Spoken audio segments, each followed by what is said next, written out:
आज हम कुछ एग्जांपल्स करेंगे सेट थ्योरी में। तो फर्स्ट एग्जांपल है हमारी let A examples x such that x square minus 3 is equal to 0 and x is rational.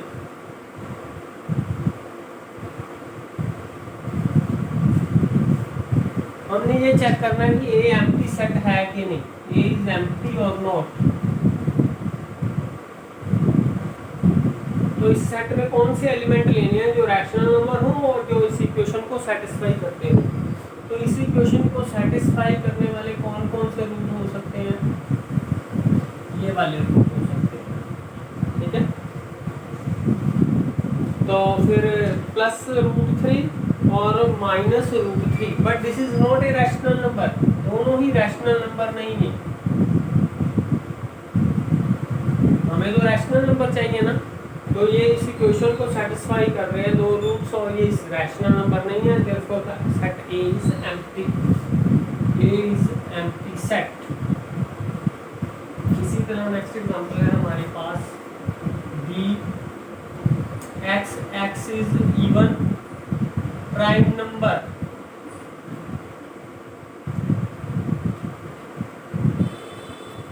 तो इवन प्राइम नंबर इकट्ठे करने हैं, तो प्राइम नंबर कौन से होते हैं, 2, 3, 5, और ये बाकी जितने भी प्राइम नंबर आ रहे हैं सब ओड आ रहे हैं, तो ओनली इवन प्राइम नंबर है 2।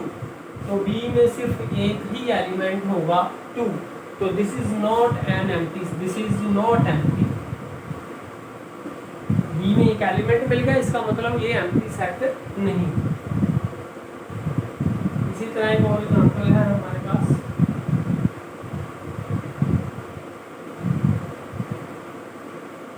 सी में एलिमेंट्स नेचुरल नंबर इकट्ठे करने हैं और 4 और 5 के बिटवीन हो।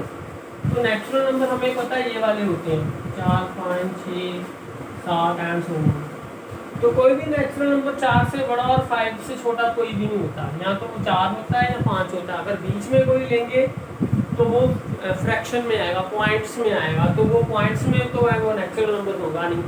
देयरफॉर इस सेट में कोई भी नंबर हमें मिलता नहीं है, ठीक है। तो सी इज ए एम्प्टी सेट, कोई भी एलिमेंट इसमें नहीं है जो इस कंडीशंस को सेटिस्फाई करता हो। Therefore C is a empty set. Next example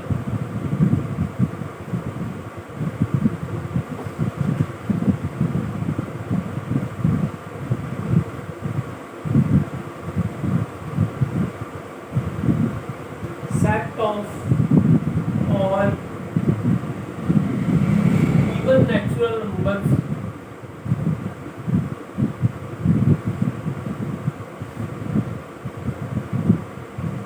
divisible by 5,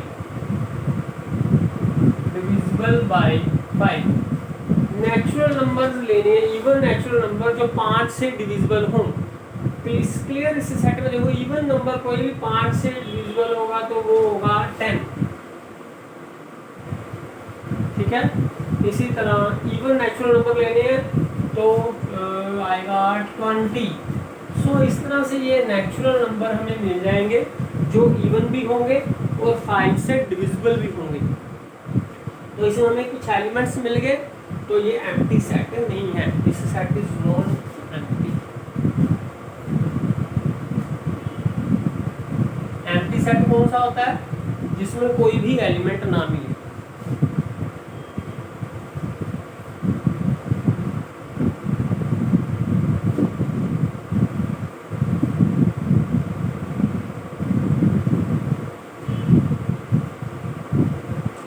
next हमारे पास 3-4 सेटअप दिए हुए हैं,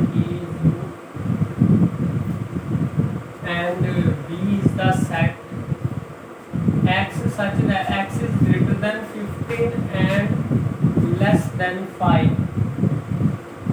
सी is the set x such that x minus 5 0 and E is the set x is positive integer and root of the equation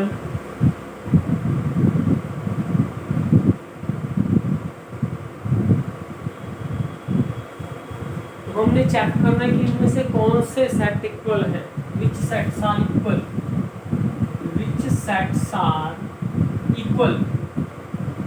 तो इसके लिए सबसे पहले हमें इन सभी के एलिमेंट्स लिस्ट करने पड़ेंगे। पहले ए के एलिमेंट लिस्ट करते हैं। ए में तो पहले लिस्टेड है कि ए की एलिमेंट है। बी में देखते हैं, बी में वो एलिमेंट लेने हैं जो 15 से बड़ा, 15 से बड़ा हो और 5 से छोटा हो। कोई ऐसा नंबर मिल सकता है जो 15 से बड़ा हो और 5 से छोटा हो। 15 से बड़ा तो 16 होगा, तो वो 5 से कैसे छोटा हो सकता है। देखो इस सेट में हमें कोई भी एलिमेंट नहीं मिलता। देखो this is a empty set. अब तीसरा है हमारे पास जो इस इक्वेशन को सेटिस्फाई करते हैं वो लिखने हैं। तो x = 5 is the only number that satisfies this equation. देखो c में सिर्फ एक ही एलिमेंट आएगा और e में देखो कितने एलिमेंट आते हैं। पॉजिटिव इंटीजर्स लेने हैं जो इसको सेटिस्फाई करें, इस इक्वेशन को। ये है क्वाड्रेटिक इक्वेशन। हम इसके फैक्टर्स बनाएंगे। -5x + 3x - 15 = 0, x - 5 + 3x - 5। तो इसके फैक्टर बन जाएंगे, तो हमें दो रूट्स मिल जाएंगे, एक -3 और एक 5। सो इस इक्वेशन को सेटिस्फाई करती दो वैल्यूज आ गई x की, एक -3 और 5। लेकिन हमने वो इंटीजर भी लेनी है, इंटीजर भी है लेकिन पॉजिटिव भी लेना है। तो -3 को छोड़ दो, ओनली 5 रह जाएगा। तो e में सिर्फ एक ही एलिमेंट आएगा 5। तो क्लियरली ये c और e ही है। c का एलिमेंट e में है और e के एलिमेंट सारे के सारे c में है। तो हम यहाँ से कंक्लूड कर सकते हैं c और e जो दो सेट हैं वो इक्वल सेट्स हैं।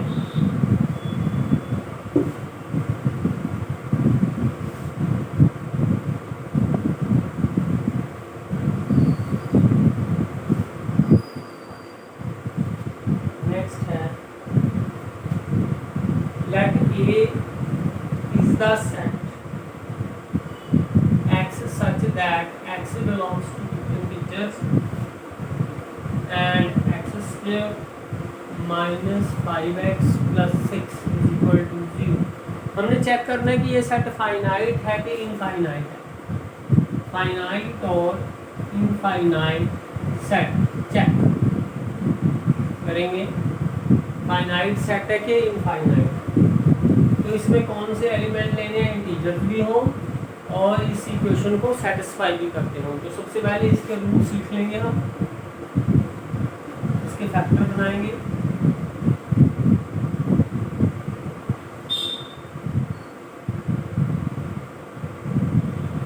तो इसके फैक्टर्स ये वाले बन जाएंगे और दो एलिमेंट्स मिल जाएंगे जो इस इक्वेशन को सेटिस्फाई करेंगे। और दोनों इंटीजर्स भी हैं, जो इंटीजर हमने वही लेने हैं, तो दोनों ही हम ले सकते हैं यहाँ पर। ठीक है, तो ए में दो एलिमेंट आ गए 2 और 3। इसका मतलब इनको काउंट कर सकते हैं। टोटल कितने एलिमेंट है, 2 है, 1 2। तो ये फाइनाइट सेट है। फाइनाइट सेट कौन सा होता है, जिसके एलिमेंट्स हम काउंट कर सकते हैं। इनफाइनाइट सेट कौन सा होता है, जिसके एलिमेंट्स हम काउंट नहीं कर सकते। तो therefore A is a finite set.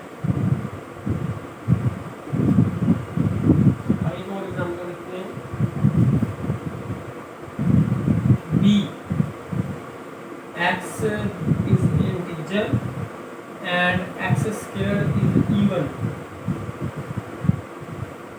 तो देखो कि B में कौन से एलिमेंट्स लेने हैं, इंटीजर लेने हैं और उनका स्क्वायर इवन हो। कौन से इंटीजर हैं जिनका स्क्वायर इवन हो, जैसे 2 स्क्वायर, 4 स्क्वायर, 6 स्क्वायर, ये सभी इंटीजर्स हैं। 2 4 6 इन सभी का स्क्वायर क्या आ रहा है, इवन आ रहा है। तो इसका मतलब जितने भी इवन नंबर होंगे उन सब का स्क्वायर इवन ही आएगा। इसका मतलब इसमें सारे इवन नंबर इकट्ठे कर लेंगे बी में।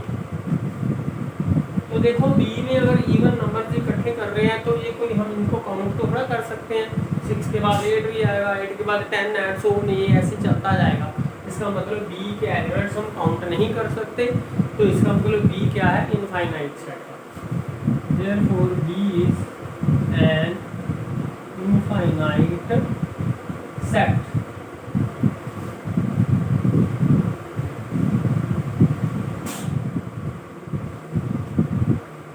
नेक्स्ट है हमारे पास बी, सी ले लो, let C be the set integers and x greater than -10। देखो इंटीजर्स हमने इकट्ठे कर रहे हैं और -10 से बड़े हो, -10 से बड़ा इंटीजर क्या आ जाएगा, -9। 9 में ले लेते हैं, -9 से बड़ा -8 and so on, 0 1 2 and so, ये सभी के सभी इंटीजर्स जो हैं -10 से बड़े हैं। तो इसका मतलब है कि जो सी सेट बनेगा वो इंटीजर्स जिससे बड़े हो, तो इन सबको लिस्ट कर लेंगे, तो सी सेट में ये वाले एलिमेंट्स आ जाएंगे। तो देखो ये भी काउंट नहीं हो सकते, ये भी कंटिन्यू कर रहे हैं, 1 2 3 एंड सो जितने मर्जी आई जा रहे हैं, सभी -10 से बड़े हैं। Therefore C is also an infinite set. Therefore C is an infinite set.